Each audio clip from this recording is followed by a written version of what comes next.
ప్రసంగి గ్రంథం 12వ అధ్యాయం. ప్రసంగి గ్రంథం 12వ అధ్యాయం, పేజీ నెంబరు 562, పాత నిబంధన గ్రంథం.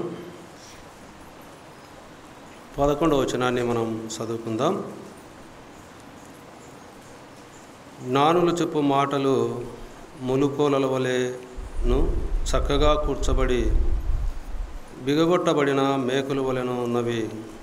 అవి ఒక్క కాపరి వలన అంగీకరింపబడినట్లు ఉన్నవి. ప్రభునందు ప్రియులారా, మనం చదువుకున్న లేఖనములో ఇక్కడ ప్రసంగి రాయించిన ఈ ప్రసంగి గ్రంథం, ప్రసంగి అంటే ఆయన పేరు సొలొమోను. సొలొమోను ఈ సామెతల గ్రంథాన్ని, ఈ ప్రసంగి గ్రంథాన్ని, పరమగీతముల గ్రంథాన్ని ఆయన రాశాడు కూడా. దేవుని ద్వారా, ఆయన ఆత్మ ద్వారా రాయించబడిన మాటలు ఈ 3 అధ్యాయాల్లో మనకు స్పష్టంగా ఉన్నాయి. ప్రసంగి అంటే ఆయన అనేకమైన సామెతలు రాసినవాడు. అనేకమైన సామెతలే కాకుండా ఆయన కీర్తనలు రాశాడు, చాలా రాశాడు. ఈ మాటలు మనం రాజుల గ్రంథంలో మనం చూసుకుంటే మనకు అక్కడ కనబడుతుంది. ఎందుకంటే సొలొమోను రాజు అయి ఉండి, ఆయన రాజుగా ఉండక దేవుని మాటలు అనేకములు మాట్లాడిన వాడుగా మనం చూస్తాం. అనేక సామెతలు రాశాడు, పరమగీతములు రాశాడు, ఆయన ఈ ప్రసంగి రాశాడు. ఈ ప్రసంగి గ్రంథాన్ని మనం 1వ అధ్యాయం నుంచి మనం ఈ 12వ అధ్యాయాలు మనం చదువుకుంటే ఇందులో ఉన్న సారాంశం భూలోకంలో ఉన్నదంతా వ్యర్థము అని రాయబడింది. ఈ భూలోకంలో సమస్తము సూర్యుని కింద జరిగేది సమస్తము వ్యర్థం. పగటికి పగలు యథాప్రకారంగానే జరుగుతుంది, రాత్రి యథాప్రకారంగానే జరుగుతుంది. ప్రతి ఒక్కరు కూడా ప్రయాసపడుతూ ఉన్నారు, గాలికి ఎగరగొట్టబడిన వారైనట్లు. అనేక విధాలుగా ఈ ప్రసంగి గ్రంథాన్ని జ్ఞానిగా ఉండి ఆయన రాశాడు. ఆయనకు జ్ఞానము ఎవరిచ్చారంటే దేవుడే ఇచ్చాడు. దేవుడు ప్రసంగి గురించి రాయబడిన మాట మనము అక్కడ మనం చదువుకుంటే ప్రసంగికి ఇచ్చిన మాటను మనం ఆలోచన చేస్తే చూడండి, రాజుల గ్రంథంలో మనకు ఆ మాట కనబడుతుంది. రాజుల గ్రంథంలో 3వ అధ్యాయంలో, మొదటి రాజుల గ్రంథం 3వ అధ్యాయంలో ఒక మాట మనకు కనపడుతుంది. అక్కడ ఎందుకంటే ఈ సొలొమోను ఆ దర్శనములో మాట్లాడిన మాటలు ఆయన దేవుని ప్రజలను వేలడానికి అవసరమైన వివేకం దయచేయమని దేవుణ్ణి అడిగినట్లు మనం చూస్తాం. దేవుడు ఏం చేశాడంటే ఆయనను అనేకమైన రాజ్యాలను అడగలేదు, నువ్వు ఐశ్వర్యం అడగలేదు, ఘనతను అడగలేదు, కాబట్టి నీకు వాటిని అన్నిటినీ ఇస్తున్నాను అని ఈ 3వ అధ్యాయంలో మనం చదువుకుంటే మనకు 9, 8 నుంచి మనం చదువుకున్న ఆ మాటలు మనకు కనబడతాయి. ఇంత గొప్పదైన నీ జనమునకు న్యాయము తీర్చగలవాడు ఎవడు? కాబట్టి నేను మంచి చెడ్డలు వివేచించి నీ జనులకు న్యాయం తీర్చున్నట్లు నీ దాసుడునైన నాకు వివేకము గల హృదయము దయచేయమని సొలొమోను దేవుణ్ణి అడుగుతాడు. అంటే అప్పుడు దేవుడు ఏం చేస్తాడంటే సొలొమోను చేసిన ఈ మనవిని ప్రభువుకు అనుకూలమైంది కనుక దేవుడు అతనికి దీర్ఘాయువునైనను ఐశ్వర్యమునైనను నీ శత్రువుల ప్రాణమునైనను అడగక న్యాయములు గ్రహించుటకు వివేకము అనుగ్రహించమని అడిగితివి. నీవు ఇలాగున అడిగినందున నీ మనవి ఆలకించుచున్నాను. బుద్ధి వివేకములు గల హృదయము నీకు ఇచ్చుచున్నాను. పూర్వీకులలో నీ వంటి వాడు ఒకడును లేడు, ఇక మీదట నీ వంటి వాడు ఒకడును ఉండడు. మరియు నీవు ఐశ్వర్యమును ఘనతను ఇమ్మని అడగకపోయినను నేను వాటిని కూడా నీకు ఇచ్చుచున్నాను అన్నాడు. రాజుకు అవసరమైనది ఏమిటిది అని మనం ఆలోచన చేస్తే రాజుకు అవసరము తెలివి కావాలి, జ్ఞానం కావాలి, వివేకము కావాలి.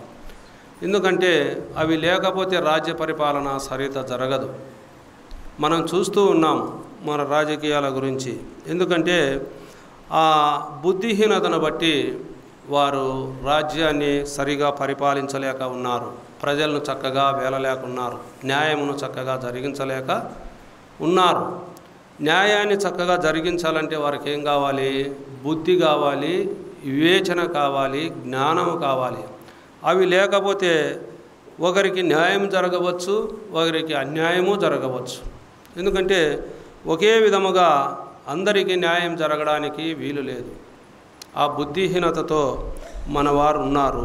అయితే ఆనాడు ఈ సొలొమోను ఆయన రాజు అయ్యుండి కూడా దేవుణ్ణి అడగడము, ఇతర దేశాల మీద అధికారాన్ని ఇమ్మని అడగలేదు, నాకు జయం ఇమ్మని అడగలేదు, ఐశ్వర్యం కావాలని అడగలేదు, ఆయన ధనం ఇమ్మని అడగలేదు. ఆ ప్రజలను వేలడానికి వివేకం కావాలని కోరుకున్నప్పుడు ఆయనకు అవి దేవుడు దయచేశాడు. అందుకే ఆయనను ఏమన్నాడు దేవుడు? నీవు పూర్వీకుల్లో నీ వంటి వాడు ఒకడును లేడు, ఇక మీదట నీ వంటి వాడు ఒకడు కూడా ఉండడు అన్నాడు.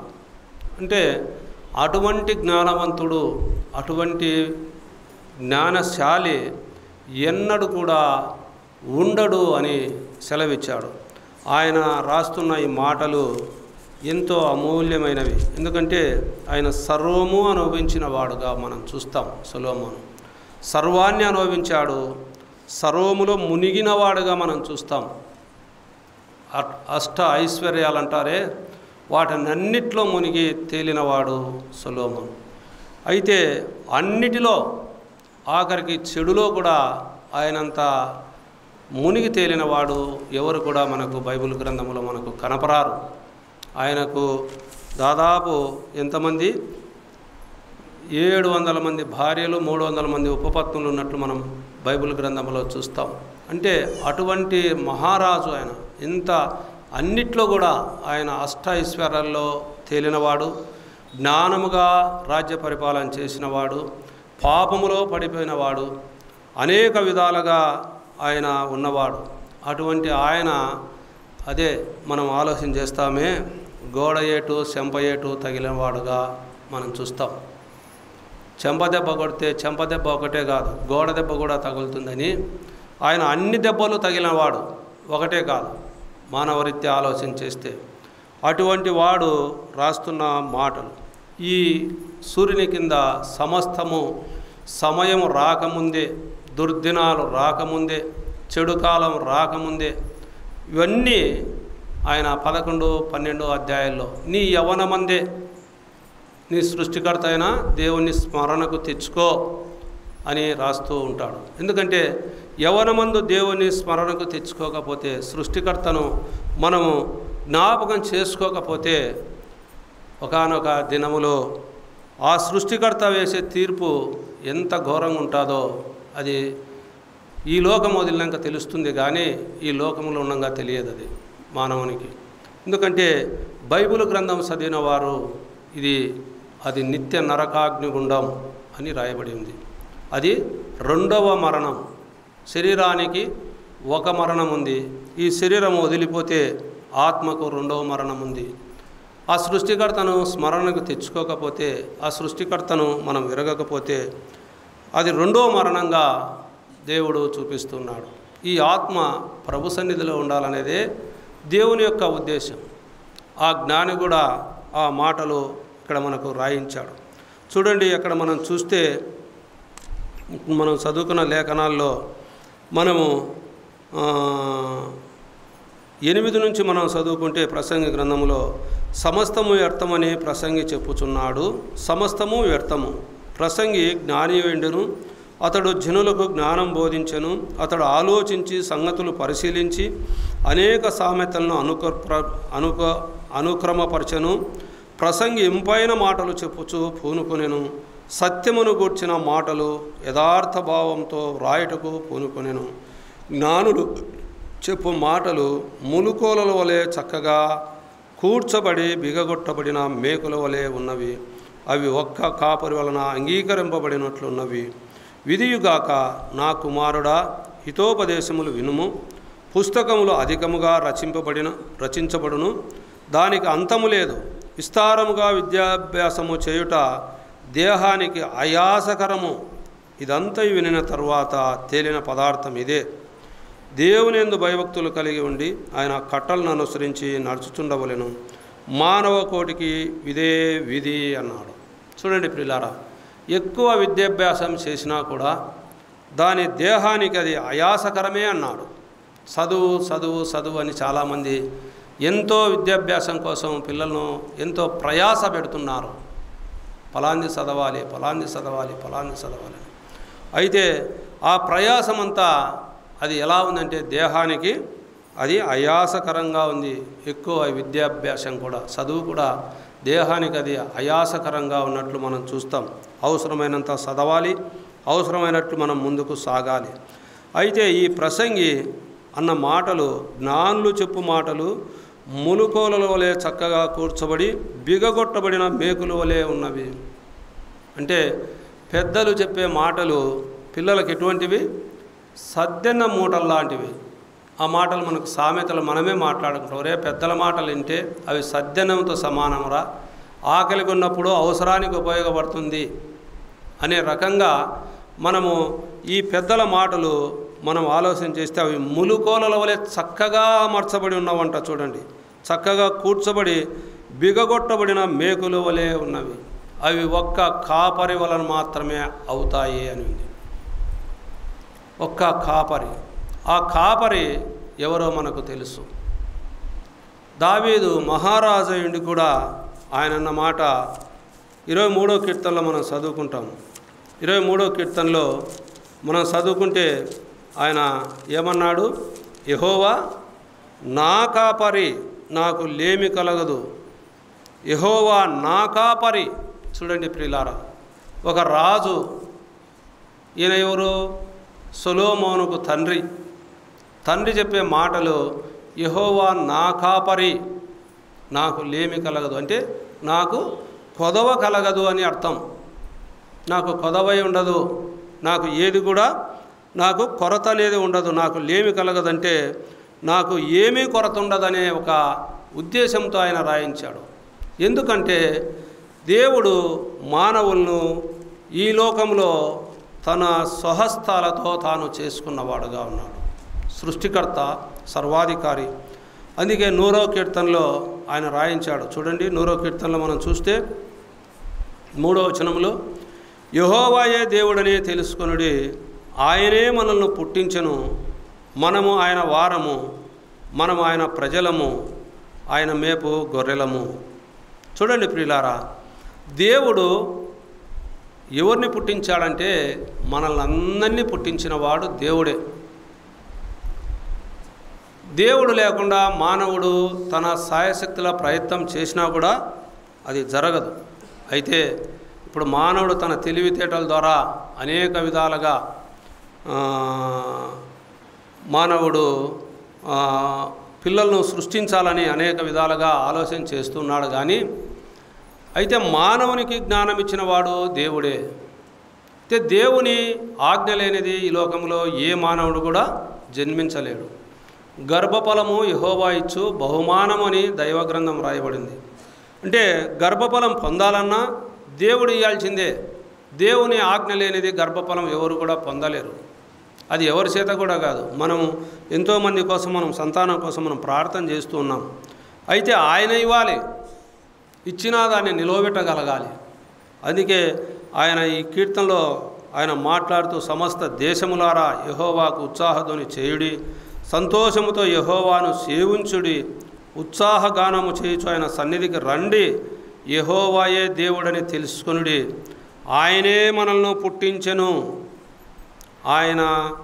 మనము ఆయన వారము, మనం ఆయన ప్రజలము, ఆయన మేపు గొర్రెలము అన్నాడు. ఆయన మేపు గొర్రెలము అన్నాడు. అదే మాట కీర్తనాకారుడు 95వ కీర్తనలో కూడా అయ్యే మాటలు రాయించాడు. 6వ వచనంలో, ఆయన మన దేవుడు, మనం ఆయన పాలించు ప్రజలము, ఆయన మేపు గొర్రెలము, రండి నమస్కారం చేసి సాగిలపడదము. దేవుని సన్నిధానములో సాగిలపడేదానికి రమ్మంటున్నాడు.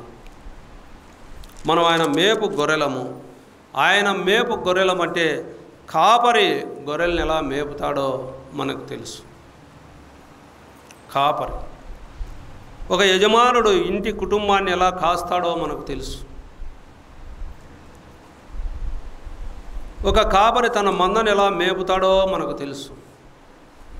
ఎందుకంటే కాపరి ఆ కాపరి వలన తప్ప దేనివల్ల కూడా కాదని, ఇదంతా ఒక కాపరి వల్లనే జరుగుతుందని ఆయన జ్ఞానంలో తెలుసుకున్నది అక్కడ ప్రసంగి రాయించాడు. ఆ కాపరి గురించి మనం తెలుసుకుంటే ఆయనే మనల్ని పుట్టించాడని మొదట మనం ఎరిగినప్పుడే మనం తెలుసుకోవాలి. ఆయన మనల్ని పుట్టించాడు, మనల్ని సృష్టించాడు, మనల్ని కలగజేశాడని మనం తెలుసుకుంటేనే తప్ప మనం దేవుణ్ణి ఎరిగే అవకాశమే లేదు.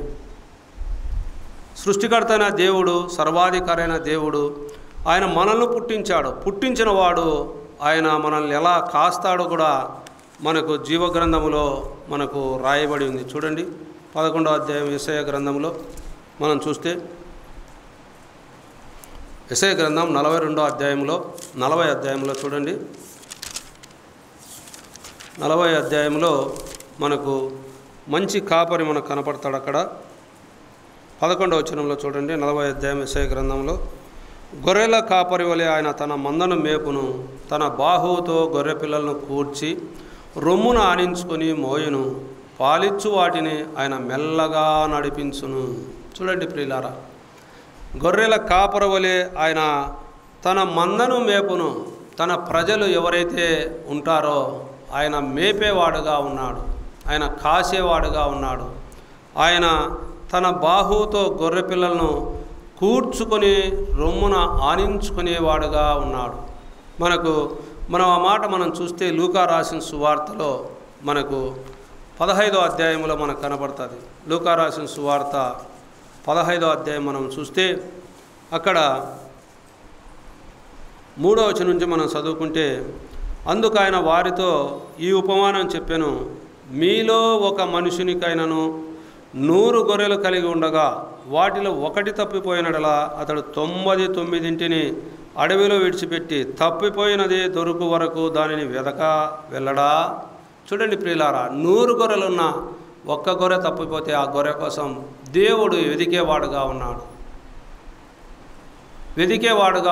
అంతేకాదు, అది దొరికినప్పుడు సంతోషంతో దానిని తన భుజముల మీద వేసుకొని ఇంటికి వచ్చి తన స్నేహితులను పొరుగువారిని పిలిచి, మీరు నాతో కూడా సంతోషించుడి, తప్పిపోయిన నా గొర్రె దొరికినదని వారితో చెప్పును కదా.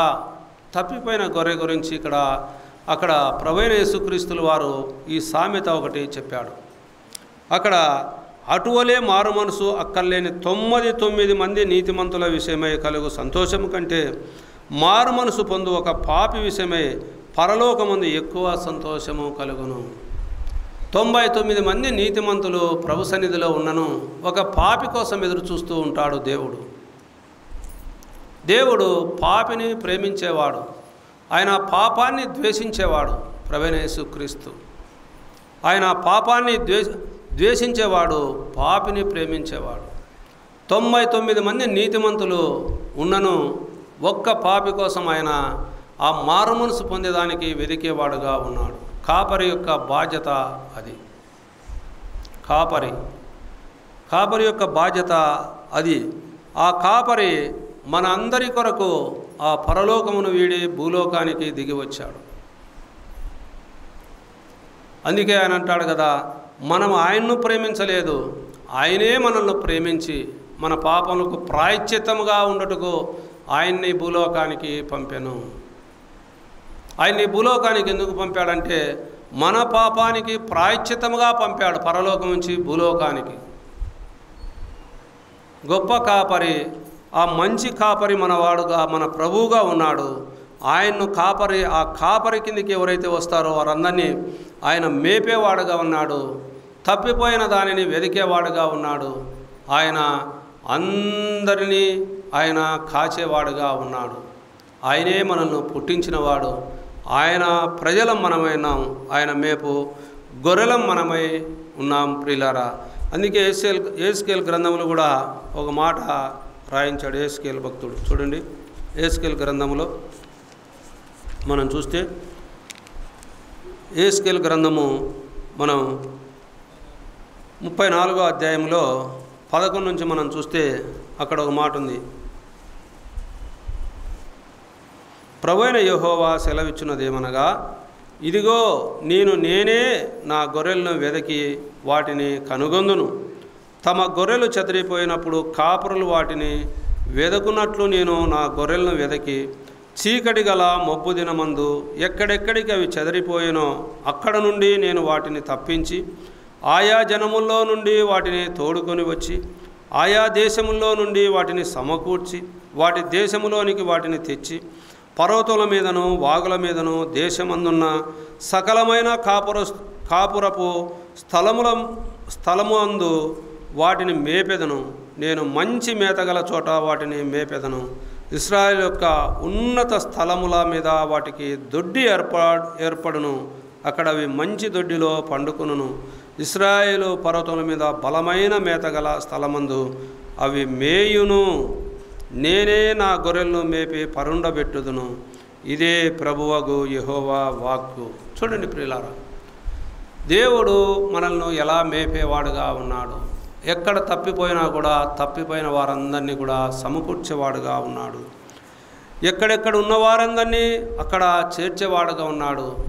ఆ గొర్రెల కాపరి ఆ పరలోకములో దేవుని సన్నిధానములో ఆయన మనల్ని నిలవబెట్టేవాడుగా ఉన్నాడు. ఇది మనం ఆలోచన చేస్తే ఇది ప్రవచనం. ఆ పరలోక భాగ్యం, ఆ పరలోకములో ఉన్నత స్థలములో మనకు కలగబోయే భాగ్యం. ఆ మాట మనం ప్రకటన గ్రంథం 21వ అధ్యాయంలో మనం చదువుకుంటాం. 21వ అధ్యాయంలో అక్కడ ఆయన మేఘారూఢుడై ఆ పరలోకములో మనల్ని ఎలా కన్నీళ్లు తుడుస్తూ ప్రతి బాష్పబిందువును తుడుస్తూ దేవుని నివాసం మనుషులతో కూడా నింపబడి దేవుని సింహాసనమందు ఆసీనుడైన ఆయన సూర్యుడు చంద్రుడు లేని ఆ ప్రపంచములో ఆ నిత్యములో తన ప్రజలను ఉంచాలనేదే దేవుని యొక్క ఉద్దేశం. ప్రియులారా, ఇక్కడ ఆయన యెహెజ్కేలు ఆ భక్తుడు రాయించిన మాట, చెదరిపోయే గొర్రెలు, తప్పిపోయే గొర్రెలు, వాటిని అన్నిటినీ వెదకగలిగేవాడుగా ఉన్నాడు. దేవుని సన్నిధిని కోల్పోయిన ప్రజలను ఆయన సన్నిధికి చేర్చాలనేదే ప్రభువైన యేసుక్రీస్తు యొక్క ఉద్దేశం. అందుకే ఆయన మత్తయి రాసిన సువార్తలో ఒక మాట అంటాడు. చూడండి, మత్తయి రాసిన సువార్తలో అక్కడ మనం చూస్తే అక్కడ ఒక మాట మనకు కనపడుతుంది. మత్తయి రాసిన సువార్త అక్కడ మనం ఆలోచన చేస్తే 9వ అధ్యాయంలో ఒక మాట మనకు కనపడుతుంది.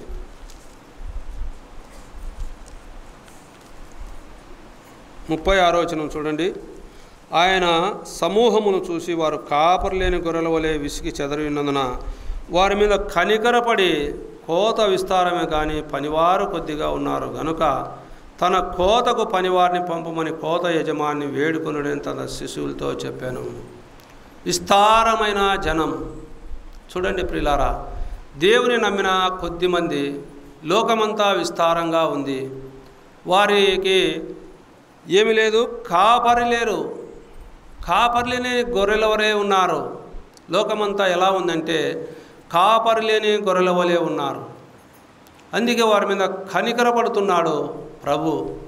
వారి యొద్దకు కోత విస్తారంగా ఉంది, పనివారు కొద్దిమందే ఉన్నారని ఆయన తన శిశువులతో ఆ 12 మందిని ఆ శిశువులతో చెప్తున్న మాట. ఆయన 12 మంది శిశువులను పిలిచి వారికి అపోస్తులుగా పేర్లు పెట్టి అక్కడ ఆ 12 మందిని పంపుచు, మీరు అన్యజనుల దారిలోకి వెళ్ళకుడి, సమరయుల ఏ పట్టణంలోనే ప్రవేశించి ఇశ్రాయేలు వంశంలో నశించిన గొర్రెల యొద్దకే వెళ్ళుడి అంటూ అక్కడ యూదా జనాంగం గురించి చెప్తూ కాపరి లేని గొర్రెల గురించి ఆయన మాట్లాడాడు.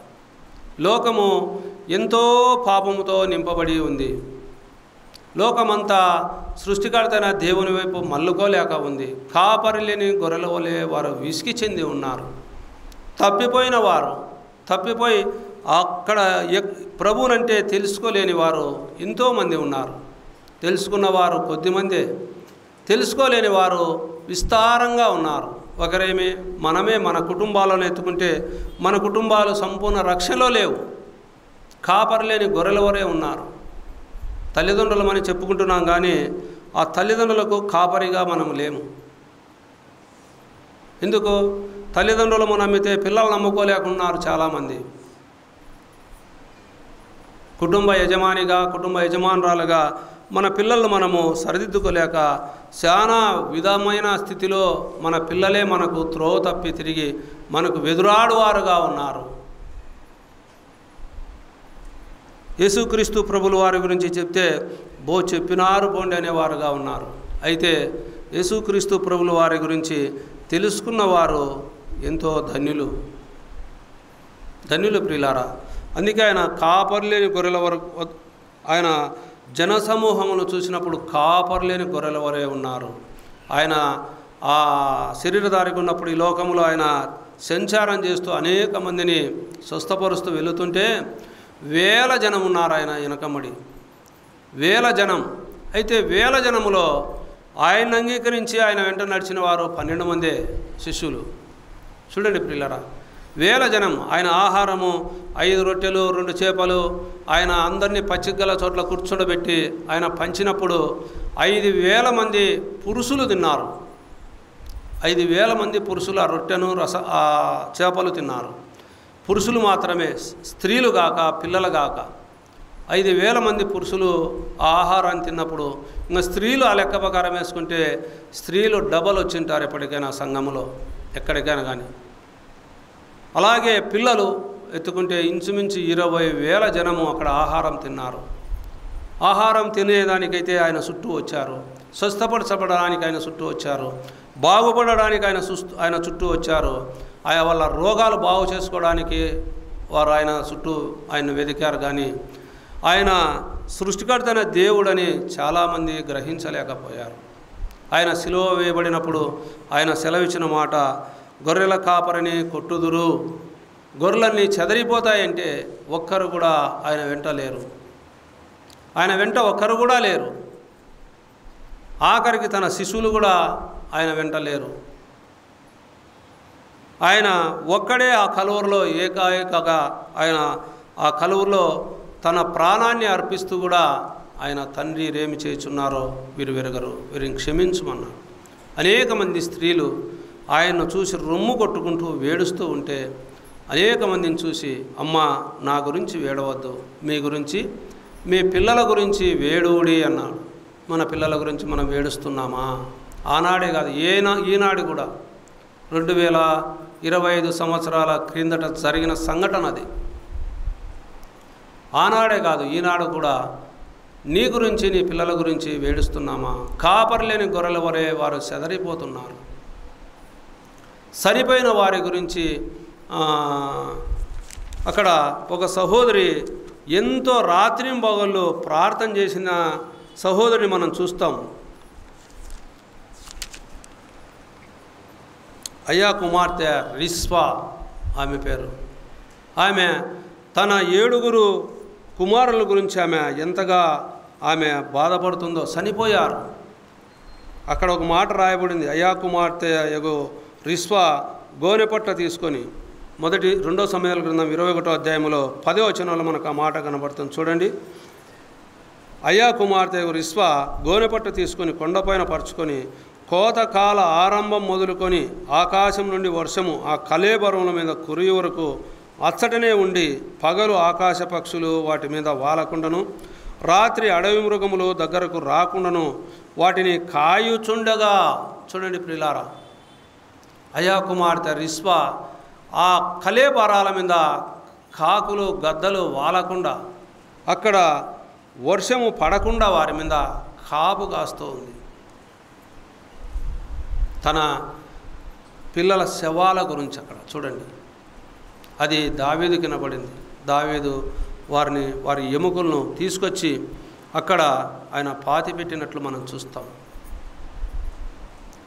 అంటే దావీదు మహారాజు కినపడేంతగా ఆమె కాపు కాసింది పిల్లల కోసం, కళేబరాల కోసం, పరలోకం చేరాలని. చూడండి ప్రియులారా, ఎందుకంటే పాపం అనేది అందరూ చేస్తారు. ఆనాడు జరిగిన ఆ సంఘటన వేరు. అయితే ఆ సంఘటనను బట్టి మనం ఆలోచన చేస్తే గిబియోనుల గురించి మనం తెలుసు. ఆ గిబియోనుల గురించి అక్కడ యెహోషువ ఇచ్చిన ఆజ్ఞను మీరిన సౌలు గురించి మనకు తెలుసు. ఆ సౌలు కుటుంబంలో ఉన్న వారిని అక్కడ హతమార్చిన విధానం అది మనం ఆలోచన చేస్తే.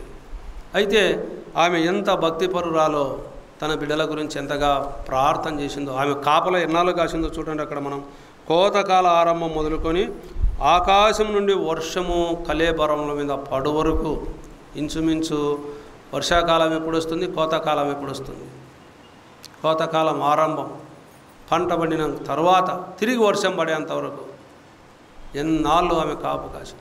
మన బిడ్డల కొరకు మనం కాపు కాయవలసిన అవసరం లేదా? అయితే దేవుడు అంటున్నాడు, తన బాహుతో గొర్రె పిల్లలను కూర్చి రొమ్మును ఆనించుకొని మోయును, పాలిచ్చు వాటిని ఆయన మెల్లగా నడిపించును. దేవుడు ఎంత కరుణామయుడో చూడండి ప్రియులారా, ఎంత కరుణామయుడో. తన పిల్లల కొరకు ఆయన ఎంతగా ఆయన ఉన్నాడో మనం ఆలోచన చేస్తే. కాపరి లేని గొర్రెలు, కాపరి లేని గొర్రెలు. యెషయా గ్రంథంలోనే మనం చూస్తాం, మనమందరమును గొర్రెల వలె త్రోవ తప్పి పోతిమి. చూడండి 53వ అధ్యాయంలో మనం ఆలోచన చేస్తే, యెషయా గ్రంథంలో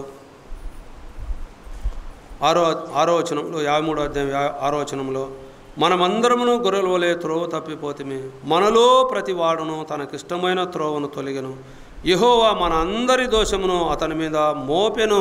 చూడండి ప్రియులారా, మనం కూడా ఎటువంటి వారం? ఒకప్పుడు త్రోవ తప్పి తిరిగిన వారం, కాపరి లేని వారం. మనకు ఒక కాపరి లేడు. మనం అనుకుంటున్నాం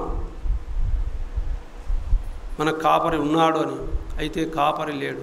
ఆ కాపరిని కనుగొన్నప్పుడే ఆ కాపరి మనకు తోడై ఉంటాడు. కనుగొన్నవాడు దావీదు, యెహోవా నా కాపరి. అక్కడ ఆయన అన్న మాటలు మనం ఆలోచన చేస్తే చూడండి, కీర్తనలో మనం ఇప్పుడు చదువుకున్న కీర్తన 23వ కీర్తనలో,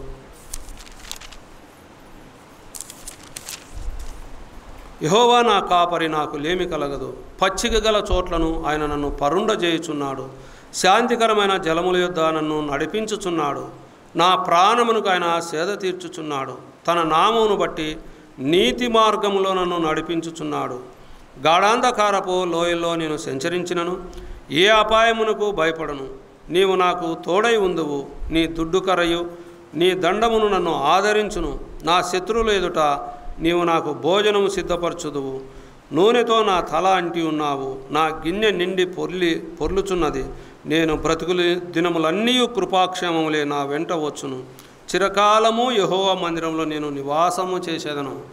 రాజు తెలుసుకున్నాడు, ఒక రాజు, ఒక రాజ్యాధికారి.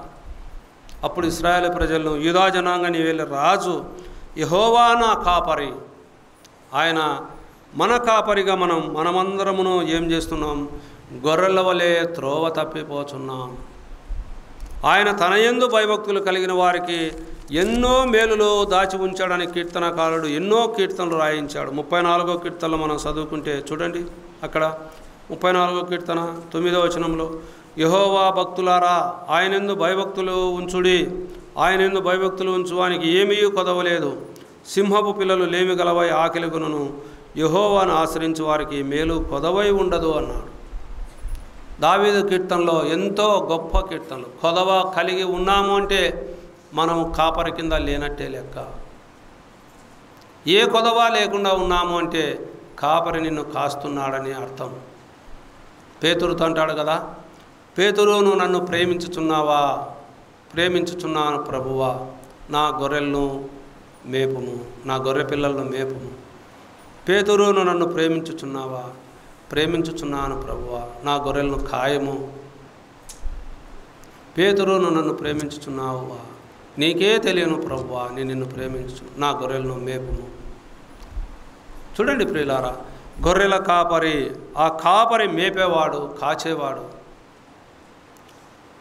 అందుకే సింహపు పిల్లలు లేమి కలవై ఆకలిగొనును, యెహోవాను ఆశ్రయించు వారికి ఏ మేలు కొదవై ఉండదు. చూడండి ప్రియులారా, కొదవ కలిగి నివసిస్తున్నామంటే మనం కాపరి కింద లేనట్టే లెక్క. కాపరి కింద ఉన్నామా? కాపరి కింద అంటే నువ్వు లేవు, లేమిలో లేనట్టే. ఆ కాపరి కిందకి మనం వస్తున్నామా? ఇదంతా ఒక కాపరి వల్లనే జరుగుతుందని జ్ఞాని చెప్తున్నాడు. ఆయన జ్ఞాని ఆ మాటలు ములుకోలల వలె దిగగొట్టబడి ఉన్నట్లుగా మనం చూస్తున్నాం ప్రియులారా. అందుకే అంటాడు కీర్తనకారుడు ఇంకా మంచి మాటలు చూడండి. 36వ కీర్తన అక్కడే 5వ వచనం నుంచి మనం చదువుకుంటే, యెహోవా నీ కృప ఆకాశమునంటుచున్నది, నీ సత్య సంధత్వము అంతరిక్షమునంటుచున్నది, నీ నీతి దేవుని పర్వతంతో సమానము, నీ న్యాయవిధులు మహాగాధములు. యెహోవా నరులను జంతువులను రక్షించువాడవు నీవే. దేవా నీ కృప ఎంతో అమూల్యమైనది, నరులు నీ రెక్కల నీడను ఆశ్రయించుచున్నారు. నీ మందిరం యొక్క సమృద్ధి వలన వారు సంతృప్తి నొందుచున్నారు. నీ ఆనంద ప్రవాహములోనిది నీవు వారికి త్రాగించుచున్నావు. నీ యొద్ద జీవపు ఊట కలదు, నీ వెలుగును పొందియే మేము వెలుగు చూచుచున్నాము. చూడండి ప్రియులారా, నిన్ను ఎరిగిన వారి ఎడల నీ కృపను, యథార్థ హృదయుడల నీ నీతిని వెడదగక నిలుపుము. చూడండి, నిన్ను ఎరిగిన వారి ఎడల నీ కృప, యథార్థ హృదయుల ఎడల నీ నీతి ఎడదగక ఉండాలని దావీదు కోరుకుంటున్నాడు. దేవుని మందిరంలో సంతృప్తి, సమృద్ధి, అక్కడ ఆనందం, అక్కడ చూస్తే జీవపు ఊట దేవుని సన్నిధానంలో. ప్రియులారా, దేవుని సన్నిధానంలో ఎంతో సంతృప్తి ఉంది. దేవుని సన్నిధిలో నీవు నేను ఎలా ఉన్నాం? ఆ సంతృప్తి కలిగి ఉన్నామా? కొదవ కలిగి జీవిస్తున్నామా? కొదవ లేకుండా ఉన్నామా? మనమందరం ఇంకా గొర్రెల వలె త్రోవ తప్పి మన ఇష్టానుసారమైన త్రోవ తొలగి తిరుగుచున్నామా? మన ఇష్టానుసారమైన త్రోవ తొలగి తిరుగుచూ ఉంటే ఇకనైనా ఆయన కాపరి కిందికి మనం రావడం ఎంతైనా అవసరం. ఆ కాపరి కింద మనం నివసించడం అవసరం. ఆయన కృపా రెక్కల నీడల కింద మనల్ని ఆయన దాచేవాడుగా ఉన్నాడు. అదే మనకు కీర్తనలు 91వ కీర్తన మనకు రాయబడింది. 91వ కీర్తనలో మహోన్నతుని చాటున నివసించువాడు సర్వశక్తిని నీడన విశ్రమించువాడు అన్నాడు. దేవునిగా మనం పూజించక మనం దేవునికి ఎరిగి కూడా దేవుని సన్నిధానానికి మనం ఆలక్ష్యం చేస్తూ ఉంటే కొరత లేని జీవితంలో ఉన్నావేమో, కొరత కలిగి జీవిస్తున్నావేమో మనం ఆలోచించాలి. ప్రియులు, దేవుని సన్నిధిలో సమృద్ధి ఉంది, సంతృప్తి ఉంది, సమాధానం ఉంది దేవుని సన్నిధానంలో. అందుకే దేవుడు మనకు ఆశ్రయము దుర్గమున ఉన్నాడు, ఆపత్కాలంలో ఆయన నమ్ముకొనదగిన సహాయకుడు అన్నాడు కోరాహు కుమారులైతే. ఆయన ఆపత్కాలంలో నమ్ముకొనదగిన సహాయకుడు. అందుకే సైన్యములకు అధిపతి యెహోవా మనకు తోడై ఉన్నాడు, యాకోబు యొక్క దేవుడు మనకు ఆశ్రయమై ఉన్నాడు అన్నాడు 46వ కీర్తనలో. ఆయన ఆశ్రయంగా దుర్గముగా ఉన్నాడు. అందుకే ఆయన ఆ కాపరి మన కొరకు ఆయన ఈ లోకానికి దిగి వచ్చినట్లు మనం చూస్తాం. అందుకే ఆయన మనందరి దోషమును అక్కడ మనం చూస్తే 53వ అధ్యాయంలో యెషయా గ్రంథంలో 5వ వచనంలో, మన అతిక్రమ క్రియలను బట్టి అతడు గాయపరచబడెను, మన దోషములు బట్టి నలగొట్టబడెను, మన సమానార్థమైన శిక్ష అతని మీద పడెను, అతడు పొందిన దెబ్బల చేత మనకు స్వస్థత కలుగుచున్నది. మనమందరం గొర్రెల వలె త్రోవ తప్పిపోతిమి, మనలో ప్రతివాడును తనకిష్టమైన త్రోవకు తొలగెను, యెహోవా మనందరి దోషమును అతని మీద మోపెను. చూడండి ప్రియులారా, మన అందరి దోష శిక్షను ఆయన పైన మోపాడు. ఆయన మనకు మంచి కాపరిగా ఉన్నాడు. అందుకే ఆయన అంటాడు యోహాను రాసిన సువార్తలో, నా గొర్రెలైతే నా స్వరం వింటాయి, నేను గొర్రెలకు మంచి కాపరిని అన్నాడు. నా గొర్రెలు నా స్వరం వింటాయి. అక్కడ చూస్తే 10వ అధ్యాయంలో మనకు కనపడుతుంది యోహాను రాసిన సువార్తలో, నా గొర్రెలు నా స్వరము వినును, నేను వాటిని ఎరుగుదును, అవి నన్ను వెంబడించును. 11వ వచనంలో అంటాడు ఆయన, నేను గొర్రెలకు మంచి కాపరిని, గొర్రెల కొరకు తన ప్రాణం పెట్టును. నేను మంచి కాపరిని అన్నాడు. మంచి కాపరి గొర్రెల కొరకు తన ప్రాణం పెట్టును. ఆ ప్రాణం పెట్టడానికే ప్రభువైన యేసుక్రీస్తుల వారు ఈ లోకానికి వచ్చాడు. ఆయన తన ప్రాణాన్ని ఏమాత్రము లెక్క చేయకుండా ఈ లోకానికి వచ్చి ఆయన ఈ భూలోకములో మానవునిగా 33.5 సంవత్సరములు ఆయన ఈ భూలోకంలో శరీరధారిగా మన మధ్య మనం ఎలా ఉన్నామో అలాగే ఆయన కూడా నివసించి ఆయన దైవత్వాన్ని చూపించి ఆయన ఈ భూలోకంలో ఎన్నో ఉపమానాలు, ఎన్నో అద్భుత కార్యాలు, ఎన్నో ఆశ్చర్య కార్యాలు, ఎన్నో గొప్ప కార్యాలు చేశాడు. ఆయన మృతులు సైతం సజీవులుగా లేపాడు. ఆయన చనిపోయిన వారిని లేపిన వాడుగా మనం చూస్తాం. అయితే ఆయన అన్నమాట చూడండి, అక్కడే 10వ అధ్యాయంలోనే యోహాను రాసిన సువార్తలో 14వ వచనం మనం చదువుకుంటే, నేను గొర్రెల మంచి కాపరిని, తండ్రి నన్ను ఎలాగూ ఎరుగునో నేను తండ్రిని ఎలాగూ ఎరుగుదును, అలాగే నేను నా గొర్రెలను ఎరుగుదును, నా గొర్రెలు నన్ను ఎరుగును, మరియు గొర్రెల కొరకు నా ప్రాణము పెట్టుచున్నాను అన్నాడు. చూడండి, తన ప్రాణాన్ని పెట్టాడు మన కొరకు ఆ ప్రభు. మంచి కాపరి, ఆ కాపరి మన కొరకు ఏం చేశాడు? ప్రాణాన్ని పెట్టాడు. అందుకే యోహాను భక్తుడు 1వ అధ్యాయంలో రాయబడింది, ఇదిగో లోక పాపమును మోసుకొని పోవు దేవుని గొర్రెపిల్ల, లోక పాపాన్ని మోసుకొని పోయే దేవుని గొర్రెపిల్ల. ఆ గొర్రెపిల్లగా ఆయన ఈ లోకానికి వచ్చాడు, లోక పాపాన్ని మోశాడు. సర్వలోక పాప పరిహారార్థమై ఆయన కలువరిలో ఒక్కగానొక్క బలిగా ఆయన అర్పించబడ్డాడు. ఆ కలువరిలో ఆయన మనశిక్ష పొందాడు. చూడండి, ఈ లోకంలో ఎంతోమంది దైవత్వం అని చెప్పుకునేవారు ఉన్నారు. వారి చేతులు చూడండి, ప్రభువైన యేసుక్రీస్తులు వారి చేతులు చూడండి. ఆయన చేతల్లో శీలలు, ఆయన కాళ్ళలో మేకులు, ఆయన తలపై ముళ్ళ కిరీటం, ఆయన పక్కలో బల్లెపోటు. ఆయన నిరాధారుడైపోయాడు, ఆయన ఏమీ లేనివాడుగా అయిపోయాడు. ఆయన దేహం పైన ఉన్న ఆ వస్త్రాన్ని కూడా వారు సీట్లు వేసి పంచుకున్నట్లు మనకు జీవగ్రంథంలో రాయబడింది. ఆయన నిరాధారుడైపోయి ఆ భూమికి ఆకాశానికి మధ్యన ఆయన వేలాడబడ్డాడు. అందుకే భక్తుడు రాయించాడు, దేవుడొక్కడే దేవునికి నరునికి మధ్యవర్తి ఒక్కడే, ఆయనే క్రీస్తస్సను నరుడు. క్రీస్తు యేసను నరుడు, దేవునికి నరునికి మధ్యవర్తి ఒక్కడే, ఆయనే క్రీస్తు యేసను నరుడు. చూడండి ప్రియులారా, ఆయన భూమికి ఆకాశానికి మధ్యన ఆయన మధ్యవర్తిగా సకల మానవాళి పాపాన్ని ఆయన భరించి ఆ కలువరిలో ఆయన ప్రేమను కనపరిచాడు. ఆయన దైవత్వం ఉంది. ఆయన మాట యోగ మృదులు బ్రతికారు. ఆయన మాటతో సెలవేగా అనేక మంది స్వస్థపరచబడ్డారు, అనేక రోగాలు వెళ్ళిపోయాయి. ఆయన మాటకు సముద్రం లోబడింది, ఆయన మాటకు ఆహారం లోబడింది, ఆయన మాటకు సమస్తము లోబడింది. ఆయనకి భూలోకంలో నాకు అసాధ్యమైనది ఏదైనా ఉన్నదా అంటాడు. ఈ భూలోకంలో ఆయనకు అసాధ్యమైనదంటూ ఏమీ లేదు.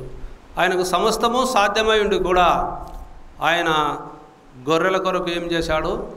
తన ప్రాణం పెట్టడానికి వచ్చాడు. మంచి కాపరి ఏం చేశాడంటే ప్రాణం పెడతాడు.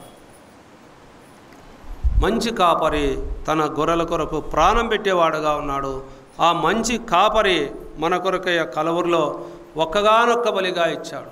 ఆయన శక్తిని, ఆయన దైవత్వాన్ని మనం చూస్తే 11వ అధ్యాయంలో నేనే పునరుత్థానం అంటాడు. చూడండి, ఆయన అక్కడ చూస్తే 11వ అధ్యాయంలో యోహాను రాసిన సువార్త 11వ అధ్యాయం 25-26 వచనాల్లో, యేసు పునరుత్థానమును జీవును నేనే, నా యందు విశ్వాసం ఉంచువాడు చనిపోయినను బ్రతుకును, బ్రతికి నా యందు విశ్వాసం ఉంచువాడు ప్రతివాడు ఎన్నటికి చనిపోడు. చూడండి ప్రియులారా, ఆయన యందు విశ్వాసం ఉంచిన వానికి మరణం లేదు. అందుకే 5వ అధ్యాయం 24వ వచనంలో అంటాడు, నా మాట విని నన్ను పంపిన వాని యందు విశ్వాసం ఉంచిన వాడు మరణంలో నుంచి జీవంలోనికి దాటి ఉన్నాడు. మరణం నుంచి తప్పించబడిన వాడు ఆయన మాట విన్నవాడు. నన్ను చూచి నమ్మిన వారికన్నా చూడక నమ్మిన వారు ధన్యులన్నాడు. ఆయన్ను చూడక మనం నమ్మాము, చూచి నమ్మిన వారు ఆ కాలంలో ఉన్నారు. వారు ఎంతోమంది నమ్మలేకపోయారు. అయితే చూడక నమ్మిన వారు ధన్యులు. ఆయన్ను చూసి నమ్మేదానికన్నా చూడక నమ్మి ఆయన వాక్యాన్ని మనం ఆధారం చేసుకుని ఆయన నమ్మితే మనం కూడా ధన్యులంగా ఉన్నాం ప్రియులారా. అందుకే ఆయన నేనే పునరుత్థానమును జీవమును అన్నాడు. పునరుత్థానం ఆయనే, జీవం ఆయనే. ఇదిగో మృతుడనైతేనే కానీ యుగయుగములు సజీవుడనై ఉన్నాను అన్నాడు. ఆయన అన్ని కాలాల్లో ఏకరీతిగా ఉన్నవాడుగా ఉన్నాడు. నిన్న నేడు ఏకరీతిగా ఉన్నవాడుగా ఉన్నాడు. ఆయన మార్పు లేని వాడుగా ఉన్నాడు. ఆ మార్పు లేని ఆ కాపరి మనల్ని కాచేవాడుగా ఉన్నాడు ప్రియులారా. అందుకే నా గొర్రెలు నా స్వరం వినును, నేను వాటిని ఎరుగుదును, అవి నన్ను వెంబడించును, నేను వాటికి నిత్య జీవమును ఇచ్చుచున్నాను గనుక అవి ఎన్నటికీ నశింపవు, ఎవడును వాటిని నా చేతుల నుండి అపహరింపడు. వాటిని నాకు ఇచ్చిన నా తండ్రి అందరికంటే గొప్పవాడు గనక నా తండ్రి చేతుల నుండి ఎవడును వాటిని అపహరింపలేడు. చూడండి ప్రియులారా, ప్రభువుని నమ్ముకుంటే దేవుని చేతిలో మనం ఉన్నట్లు లెక్క. ఆ కాపరి చేతిలో మనం ఉన్నాం. ఆ కాపరి మనకు ఏమిచ్చాడు? నిత్య జీవం ఇస్తాడు, నిత్య జీవాన్ని ఇస్తాడు. ఇంకంత కావాల్సినది మనకి ఏముంది? ఈ లోకం వదిలితే ఆ పరలోకంలో, ఆ నిత్యత్వంలో దేవుడు మనల్ని ఆయనతో పాటు కూర్చుండబెట్టుకొనబోతున్నాడు. ఆ పరలోకంలో నిత్యత్వంలో నీకు నాకు ఆయన స్థానము సిద్ధపరిచాడు. అందుకే ఆయన అన్నాడు, మీ హృదయములు కలవరపడనీయకుడి, వెరవనీయకుడి, దేవుని యందు విశ్వాసం ఉంచుతున్నారు, నా యందు విశ్వాసం ఉంచుడి. నా తండ్రి ఇంట అనేక నివాసములు కలవు, లేనిడల మీతో చెప్పుదును. మీకు స్థలము వెళ్ళుచున్నాను, మీకు స్థలము సిద్ధపరచడానికి నేను వెళ్ళుచున్నాను. నేనుండు స్థలములో మీరును ఉండునట్టు నేను తిరిగి వచ్చి మిమ్మల్ని తీసుకుని వెళ్తాను. 14వ అధ్యాయంలో మనకు యోహాను రాసిన సువార్తలో 1వ వచనం నుంచి, నేనుండు స్థలములో మీరును ఉండులాగున నేను మిమ్మల్ని తీసుకుని వెళ్తాను. నేను వెళ్ళే మార్గం మీకు తెలుసు. నేనే మార్గం, నేనే సత్యం, నేనే జీవం. నా ద్వారానే తప్ప తండ్రి యొద్దకు వేరొక మార్గం లేదు అన్నాడు ప్రియులారా. నా ద్వారానే తప్ప తండ్రి యొద్దకు వేరొక మార్గం లేదు. పరలోకం చేరాలంటే యేసుక్రీస్తు ప్రభువే మార్గం. ఎందుకంటే ఆయనలోనే తప్ప పరలోకం ఎవరు కూడా చేరలేరు. యెషయా గ్రంథంలో ఎన్నో గొప్ప గొప్ప వాక్యాలు ఉన్నాయి. అయితే వాక్యాలని మనం అర్థం చేసుకుంటే వాటిలో ఉన్న సత్యాన్ని, ఆ పరలోకము మానవుని చేర్చాలనేదే దేవుని యొక్క ఉద్దేశం. అందుకే ఆయన అనీతిమంతులైన మన కొరకు నీతిమంతుడైన ప్రభు ఆ కలువరిలో మనల్ని దేవుని యొద్దకు చేర్చుటకు ఆయన కలువరిలో ఆయన పాపం విషయమై చనిపోయి ఆయన నీతి విషయమై ఆయన జీవించబడ్డాడు. మనల్ని నీతిమంతులుగా చేయడానికి, పరలోకం మనల్ని చేర్చడానికి ఆ సృష్టికర్తైన దేవుడు మనకు మంచి కాపరిగా ఈ భూలోకానికి దిగి వచ్చాడు. అందుకే ఒక్క కాపరి వలన మాత్రమే అది జరుగుతుంది. ఆ కాపరి ఏం చేస్తాడో, తన గొర్రెల కొరకు తన ప్రాణం పెడతాడు. తన ప్రాణం పెట్టినవాడు, ఆ కలువరిలో ఒక్కగానొక్క బలిగా అర్పింపబడినవాడు, ఆ కలువరిలో తండ్రి ఏమి చేయుచున్నారో వీరెరగరు గనుక వీరిని క్షమించుమని క్షమాభిక్ష పెట్టేవాడు. అందుకే యోహాను రాసిన మొదటి పత్రికలో 1వ అధ్యాయంలో రాయబడిన మాటలు మనం ఆలోచన చేస్తే, యేసు ప్రభు ఆయన యేసు రక్తము ప్రతి పాపము నుండి పవిత్రపరచును అని రాయబడింది. యేసు రక్తం ప్రతి పాపం నుండి పవిత్రపరచును. పాపం అంటే ఏమిటిదో మనమందరం అరే మేము పాపం చేయలేదులే అని అనుకోవచ్చు. పాపం అంటే ఏమిటిదో ప్రకటన గ్రంథంలో రాయబడింది ఆ మాట.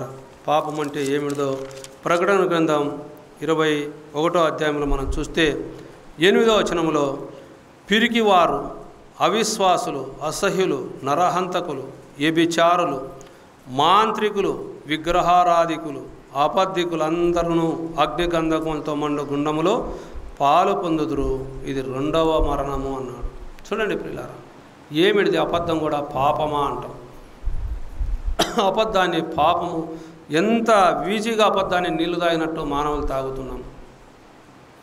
అబద్ధము లేకుండా మనము ఏది కూడా పని నెరవేర్చలేకున్నాం. ప్రభుని నమ్మినా నమ్మకపోయినా ప్రతిదీ అబద్ధమే. అబద్ధం మాట మాట్లాడకుండా మనము ఏది కూడా నెరవేర్చలేకున్నాం. అయితే ప్రభు అంటున్నాడు, అబద్ధికులు, విగ్రహారాధికులు, ఈ లోకంలో బంధువులు ఏమంటారో, స్నేహితులు ఏమంటారో, మా కులం వారు ఏమంటారో అని పిరికితనంతో ఉండేవారు. అసహ్యులు అన్నాడు. అవిశ్వాసులు, అవిశ్వాసులు అంటే దేవుని నమ్మి నమ్మక ఉంటారు. యేసుక్రీస్తు ప్రభుని నమ్మి నమ్మక ఉంటారు. అవిశ్వాసులు వీరందరూ కూడా ఎక్కడ పడతారంటే అగ్నిగంధకంతో మండు గుండములో పాలు పొందుతారు. అందుకే ఎవని పేరైనను జీవగ్రంథమందు రాయబడక ఉన్నేళ వాడు అగ్నిగుండములో పడవేయబడును. జీవగ్రంథములో పేరు రాయబడాలి. అక్కడ గ్రంథాలు ఉన్నాయి, వేరొక గ్రంథాలు ఉన్నాయి. నువ్వు చేసే పాపం, నేను చేసే పాపం అంతా అక్కడ రాయబడుతుంది.